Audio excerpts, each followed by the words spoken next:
Hello' everyone. আপোনালোকে হাঁহ কোনে কোনে কাটিব জানে বাৰু? আজিকালি ল'ৰা ছোৱালীবিলাকে এইবিলাক নাজানেই, হাঁহ কাটা মেলা। মানুহজনে বাপেকে দেখাই আছে পুতেকক কেনেকৈ হাঁহ কাটিব লাগে, ক'তনো শিকিব পাৰিব। হ'লেও আৰু এনেই তেওঁ জানে কাৰণে কেনেকৈনো কাটিব লাগে হাঁহ দেখাই আছে। ভিডিঅ'টো হ'ল বাৰু, এতিয়াৰ নহয়, হ'ল কেইদিনমানৰ।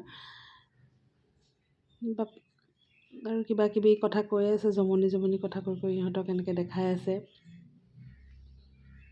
আচলতে হাঁহৰ পিচবোৰ বেছি ডাঙৰ ডাঙৰ কৰিব নালাগে, নহয়নে? অলপ সৰু সৰু কৰিলে ভাল লাগে। আৰু যিমানেই যি নহওক জুইত বনালে মাংসৰ টেষ্টটো বেছি হয়, নহয়নে? কিন্তু ইয়াত কেতিয়াবা আমাৰ জুই লগোৱা হয়, লগালে মই বাহিৰতেই বনাওঁ, আৰু নহ'লেতো গেছতেই বনাওঁ বাৰু। হাঁহ কিন্তু সকলোৱে বনাব ইমান ভালকৈ নাজানে দেই, কিন্তু নাজানো আৰু মই বনোৱা হাঁহ কিন্তু চবেই ভাল পায় দেই।